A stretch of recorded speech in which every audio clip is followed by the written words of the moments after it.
అందరికీ వందనాలు. ఇక్కడ ప్రేయర్ చేస్తున్న మమ్మీకి డాడీకి నా వందనాలు.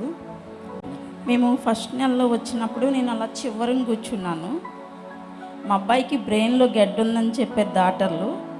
ఆపరేషన్ చేస్తే బతకడు అని కూడా చెప్పారు. మేము మా అబ్బాయిని చూసి రోజు నరక వేదన పడేవాళ్ళం. దుప్పటి కప్పుకొని మూలుగుతా పడుకునేవాడు. ఇక మా మామయ్య ద్వారాగా మేము ఇక్కడికి వచ్చాము. వచ్చిన తర్వాత ప్రార్థన అయిపోయే కొద్దీ నాలో నిరుత్సాహం పడిపోయేది. ప్రభువా నన్ను దర్శించలేదా, ఏంది ప్రభా ఈ రీతిగా కూడా దైవజనుడి ద్వారా నన్ను దర్శించవా, నా బిడ్డకు తగ్గివా అని నేను మానసిక వేదంతో అక్కడ కూర్చొని ప్రార్థన చేసుకున్నాను. ప్రార్థన చేసుకుంటానే ఉన్నాను. దైవజనుడు నన్ను అబ్రాహ్మ అని పేరు పెట్టి పిలిచాడు. పేరు పెట్టి పిలిచినప్పుడు ఎందుకమ్మా అక్కడ కూర్చొని ఏడుతున్నామంటే ఇది సమస్య అని చెప్పాను. అసలు నేను ఈ సాక్ష్యం అయితే మా అబ్బాయికి స్కాన్ తీపిచ్చి రిపోర్ట్ తీసుకొచ్చి సాక్ష్యం చెప్పాలి అనుకున్నాను కానీ తర్వాత నెలలో కూడా చెప్పలేదు. అంటే ఇక నాకు కొంచెం ధైర్యం వచ్చింది. ఇక్కడి నుంచి వెళ్ళినాక మా అబ్బాయికి తలనొప్పి అంతగా ఉండేది కాదు, అంతగా వేదన పడేవాడు కాదు. ఇక నేను మా అబ్బాయికి బాగలేదన్న విషయాన్ని కూడా నేను వదిలేసే అంత విధిగా ఉన్నాడు. తర్వాత చిన్నగా నోటండి నురుజు రావటం, పిడుసులు అలా రావటం జరిగింది. నేను రక్తం వేసి ప్రార్థన చేస్తున్నప్పుడు ఇప్పుడు అవి కూడా అయితే లేవు. వారి బాబు కట బ్రెయిన్ ట్యూమర్ వచ్చింది, బ్రెయిన్లో గడ్డ ఉందని డాక్టర్ చెప్పారు. మరి దాన్ని బట్టి ఆ బాబు అంటే ఒకవేళ ఆపరేషన్ చేసినా కూడా సక్సెస్ అవుతుందో లేదో తెలియదు, అటువంటి పరిస్థితి. మరి బాబు కూడా రోజు మూలుగుతూ దుప్పటి కప్పుకొని బాగా ఏడుస్తూ ఉండేవాడంట. ఆ బాబును చూసి తల్లి తండ్రిగా ఇద్దరు కూడా బాగా దుఃఖపడుతూ ఉండేవారు.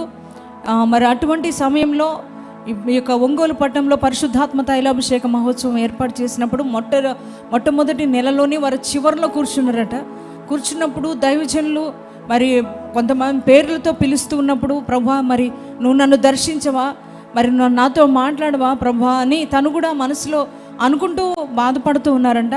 అటువంటి సమయంలో దైవజనులు తన పేరుతో పిలవడం జరిగింది.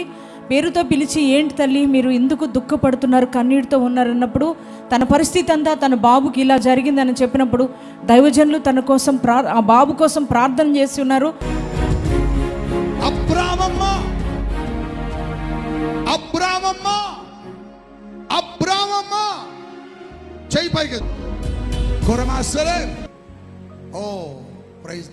ఎక్కడ వచ్చావు?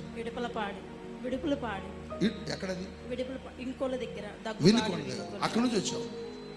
ఏమనుకొని వచ్చావు ఇక్కడికి? మా అబ్బాయికి బ్రెయిన్లో గడ్డ ఉంది. హాస్పిటల్ చుట్టూ తిరిగాము. 2 బ్రెయిన్ మధ్యలో లోపలికి ఉందని చెప్పారు. కానీ ఆపరేషన్ చేస్తే బ్రతకడని చెప్పారు. ఓకే. ఆ విషయం మా అబ్బాయికి ఇప్పుడు వాటికి తెలియదు. నేను ఇప్పుడే చెప్పాను, అదే విన్నాడు. తనకు తెలియకుండా నేను నరక వేదన అనుభవిస్తున్నాను. నీకు ఆపరేషన్ చేస్తే బతకడని ఇంటికి తీసుకెళ్తున్నామని చెప్పడానికి నరక వేదన అనుభవిస్తా. ఇప్పుడు మీకు చెప్తే తనకు తెలిసింది. మా మేనమామ ఇక్కడ ప్రార్థన పెడుతున్నాడు అని. మీ ప్రార్థన విషయం కూడా నాకు తెలియదు. మా మేనమామ అన్నాడు పలాంచాడ ప్రార్థన పెడుతున్నారు వస్తారా అన్నాడు. వద్దాం మామయ్య అన్నాను. హాస్పిటల్ తిరిగిన చాటంటూ లేదు. ప్రస్తుతానికి ఉదయ హాస్పిటల్లో, గుంటూరు ఉదయ హాస్పిటల్లో మందులు ఆడుతున్నాము. చూడండి, ఇప్పుడు తన కొడుకుని తీసుకొని ప్రార్థనకు వచ్చాడు. ఆపరేషన్ చేస్తే తన కొడుకు బ్రతకడని డాక్టర్లు చెప్పారు. దేవుని సముఖంలో ధైర్యంగా చెబుతున్నాను, నా కొడుకును దేవుడు బ్రతికిస్తాడని ఒక విశ్వాసంతో ఇక్కడికి వచ్చానని చెప్తుంది. ఎన్ని సంవత్సరాల వయసు ఉంటుంది నీ కొడుకు? 14 వచ్చింది. చదువుకుంటున్నాడా? డిసెంబర్ నుంచి స్కూల్కి వెళ్ళట్లేదు. నడుము నొప్పులు, తలనొప్పి ప్రేతంగా వచ్చి. నీ పేరేంటి నాన్న? యశ్వంత్. మీరందరూ యశ్వంత్ని ఒకసారి క్లియర్గా చూడండి.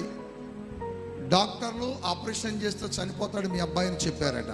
యశ్వంత్, ఈ శరీరంలో ఉన్న ప్రతి బలహీనత క్రీస్తు యేసు రక్తములో నేను కొట్టేస్తున్నా.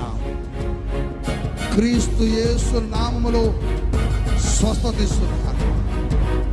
యేసు గాయములో ఉన్న స్వస్థత శరీరంలోకి వచ్చునుగా అవుతుంది. సమస్త నీ అవయవాన్ని దేవుడు తాకుతున్నాడు. Yashwant, be ready. పరిశుద్ధాత్ముడు తాకుతున్నాడు.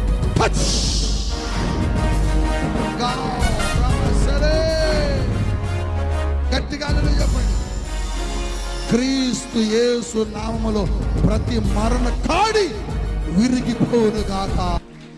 నువ్వేమి బాధపడకు, దేవుడు నీ కుమారుని ముట్టి బాగు చేస్తారని మరి దైవజనులు ప్రార్థించడం జరిగింది. మరణము నీ దగ్గరికి రానే రాదు, నీకు సంపూర్ణ స్వస్థత వస్తుందని దైవజనులు చెప్పినప్పుడు, ప్రార్థించినప్పుడు దేవుని హస్తం తను తాకడం జరిగింది.